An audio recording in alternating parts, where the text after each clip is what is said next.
Kewajiban itu datang lebih dulu sebelum hak. Contoh, orang harus bekerja sebulan dulu baru mereka menerima gajinya di akhir bulan. 2 Timotius 2 ayat yang ke-6 berkata begini, seorang petani yang bekerja keras haruslah yang pertama menikmati hasil usahanya. Seorang petani tidak akan menikmati hasil usahanya kalau dia tidak menanam apa-apa sebelumnya. Kalau kita ingin menuai hak-hak kita, kita harus mengerti kewajiban kita. Lukas 10 ayat yang ke-7 berkata, sebab seorang pekerja patut mendapat upahnya. Hanya orang yang bekerja yang patut mendapat upah. Tapi banyak orang tidak mau bekerja tapi mau dapat upah. Di sepanjang hidup saya memperhatikan anggota-anggota keluarga yang hidupnya susah sekali. Saya coba menyelami kenapa orang miskin. Apa yang menyebabkan orang memiliki masa depan yang suram. 5 hal ini merupakan penyebab terbanyak yang saya temukan. Yang pertama, kemalasan. Yang kedua, mental pengemis. Yang ketiga, menyia-nyiakan masa muda. Yang keempat, kebiasaan atau tabiat buruk. Dan yang kelima, karena memilih pergaulan atau pasangan hidup yang salah. Saya ingin bahas tentang kemalasan. Orang yang malas, kata firman Tuhan, tidak akan memperoleh apa-apa. Amsal 20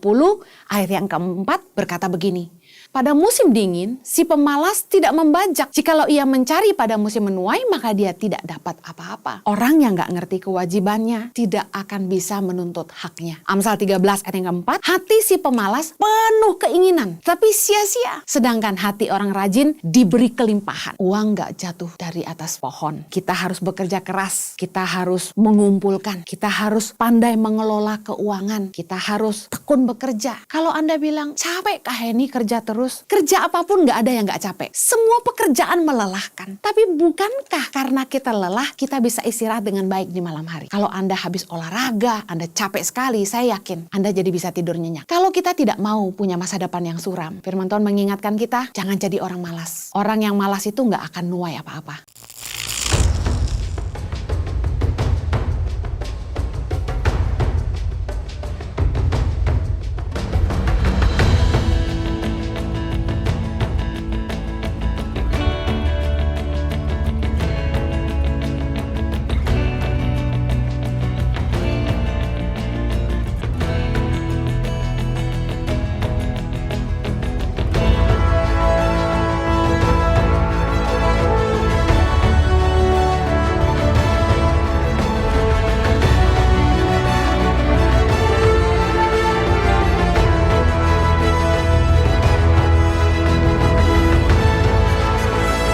Suka duka, perjuangan guru tangan pengharapan dalam membangun pendidikan di pedalaman Indonesia.